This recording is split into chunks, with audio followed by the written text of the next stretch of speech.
వెళ్లే పర్యాటకులకు ముఖ్యంగా భారతీయులకు యూకే ప్రభుత్వం కీలక సూచనలు చేసింది. ఇకపై పాస్పోర్ట్ పై వీసా స్టిక్కర్లు లేకుండా యూకే ప్రభుత్వం వీసా ప్రక్రియను పూర్తిగా డిజిటలైజేషన్ చేసింది. బుధవారం నుంచే ఈ కొత్త నిబంధనలు అమల్లోకి వచ్చాయి. ఇకపై భారతీయ పర్యాటకులు తప్పనిసరిగా ఎలక్ట్రానిక్ వీసా పొందాల్సిందేనని స్పష్టం చేసింది.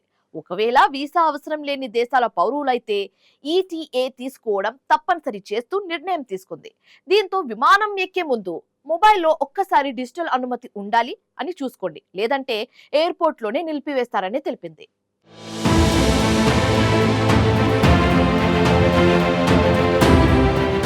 యునైటెడ్ కింగ్డమ్ వీసా వ్యవస్థలో చారిత్రక మార్పులు చోటు చేసుకున్నాయి. బుధవారం నుంచే కొత్త నిబంధనలు అధికారికంగా అమల్లోకి వచ్చాయి. పూర్తి స్థాయిలో డిజిటలీకరణ దిశగా అడుగులు వేస్తూ యూకే ప్రభుత్వం ఇకపై పేపర్ ఆధారిత వీసా స్టిక్కర్లకు ముగింపు పలికింది. ప్రపంచవ్యాప్తంగా వలస విధానాలను సాంకేతికతతో అనుసంధానిస్తూ ముందుకు సాగుతున్న యునైటెడ్ కింగ్డమ్ ఇప్పుడు డిజిటల్ ట్రాన్సిట్ వ్యవస్థను అందుబాటులోకి తీసుకొచ్చింది. ముఖ్యంగా భారతీయ పర్యాటకులు, విద్యార్థులు, ఉద్యోగార్థులు యూకే వెళ్లాలనుకునే ప్రతి ఒక్కరూ ఈ మార్పులను స్పష్టంగా అర్థం చేసుకోవాలని, ఇకపై యూకే ప్రయాణం అంటే ఖచ్చితంగా డిజిటల్ అనుమతి తప్పనిసరి అని యూకే ప్రభుత్వం స్పష్టం చేసింది.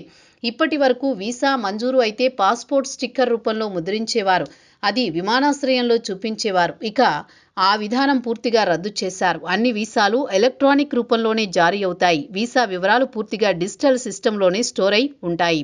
పాస్పోర్ట్లో కనిపించే స్టిక్కర్ ఉండదు. గత ఏడాది నుంచే ఈ వీసా విధానాన్ని దశల వారీగా అమలు చేస్తూ వచ్చారు.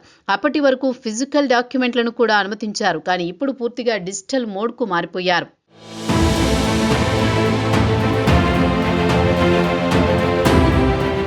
భారతీయ పౌరులు యూకే వెళ్లాలంటే తప్పనిసరిగా ఈ వీసా పొందాల్సిందే. ఇక వీసా అవసరం లేని కొన్ని దేశాల పౌరులైతే ఎలక్ట్రానిక్ ట్రావెల్ ఆథరైజేషన్ అనే ప్రత్యేక డిజిటల్ అనుమతి తీసుకోవాలి. ఈటీఏ లేకుండా కూడా విమానం ఎక్కే అవకాశం ఉండదు. విమానాశ్రయంలో బోర్డింగ్కు ముందే డిజిటల్ వెరిఫికేషన్ జరుగుతుంది. ప్రయాణికుల వివరాలు సిస్టంలో లేనట్లయితే లేదా సరైన అనుమతి లేకపోతే విమానం ఎక్కడానికి నిరాకరిస్తారు. అయితే ఒక విషయంలో మాత్రం యూకే ప్రభుత్వం మార్పులు చేయలేదు. బయోమెట్రిక్ రిజిస్ట్రేషన్ ప్రక్రియను కొనసాగించింది. వీసా కోసం దరఖాస్తు చేసుకునే వారు వీసా జారీ కేంద్రానికి స్వయంగా వెళ్లి వేలిముద్రలు, ఫోటోలు ఇవ్వాల్సిందే అని యూకే ప్రభుత్వం స్పష్టం చేసింది. ఇది భద్రతా కారణాల దృష్ట్యా కొనసాగుతుందని తెలిపింది. డిజిటల్ వీసా అంటే పూర్తిగా ఆన్లైన్ ప్రక్రియ అని భావించకూడదని, మొదటి దశలో మాత్రం ఫిజికల్ హాజరు తప్పనిసరి అని పేర్కొంది. ఆ తర్వాత వీసా అనుమతి మొత్తం యూకే వీసా ఇమిగ్రేషన్ సిస్టంలో నమోదు అవుతుందని పేర్కొంది.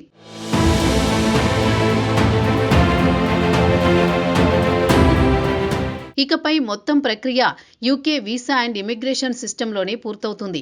ఈ వ్యవస్థను యూకే విఐగా పిలుస్తారు. ప్రతి దరఖాస్తుదారుడికి ప్రత్యేక అకౌంట్ ఉంటుంది. ఆ అకౌంట్లోనే వీసా స్టేటస్, ప్రయాణ అనుమతులు, ఇమిగ్రేషన్ హక్కులు అన్నీ నమోదవుతాయి. ఒకవేళ ఈ వీసా వివరాలు ఎక్కడైనా మిస్ అయినా లేదా పాస్పోర్ట్ పోయినా ఇమిగ్రేషన్ హక్కులను డిజిటల్ అకౌంట్ ద్వారా నిరూపించుకోవచ్చు. పేపర్ ఆధారిత ఆధారాలు అవసరం లేకుండా సిస్టమ్ ద్వారా వెరిఫై చేయవచ్చు. ఈ మార్పులు ప్రయాణాన్ని మరింత సులభతరం చేస్తాయని యూకే ఇమిగ్రేషన్ సిటిజన్షిప్ శాఖ మంత్రి మైక్ ట్యాప్ తెలిపారు. ప్రపంచవ్యాప్తంగా ప్రయాణ వ్యవస్థలు డిజిటల్ వైపు కదులుతున్నాయని, యునైటెడ్ కింగ్డమ్ కూడా అదే దిశగా ముందడుగు వేస్తోందన్నారు. విమానాశ్రయాల్లో వేచి చూడాల్సిన సమయం తగ్గుతుందని, భద్రతా ప్రమాణాలు మరింత బలోపేతమవుతాయని వివరించారు. ఈ వీసాలు పొందినవారు, అలాగే ఈయూ సెటిల్మెంట్ స్కీమ్ స్టేటస్ ఉన్నవారు తమ యూకే విఐ అకౌంట్ను ఎప్పటికప్పుడు అప్డేట్ చేసుకోవాల్సి ఉంటుంది. పాస్పోర్ట్ మారితే, చిరునామా మారితే, వ్యక్తిగత వివరాల్లో మార్పులొస్తే వెంటనే సిస్టంలో నమోదు చేయాలి. లేకపోతే భవిష్యత్తులో ఇబ్బందులు ఎదురయ్యే అవకాశం ఉంది. ముఖ్యంగా విద్యార్థులు, ఉద్యోగ వీసా కలిగిన వారు ఈ విషయాన్ని నిర్లక్ష్యం చేయొద్దని నిపుణులు సూచిస్తున్నారు.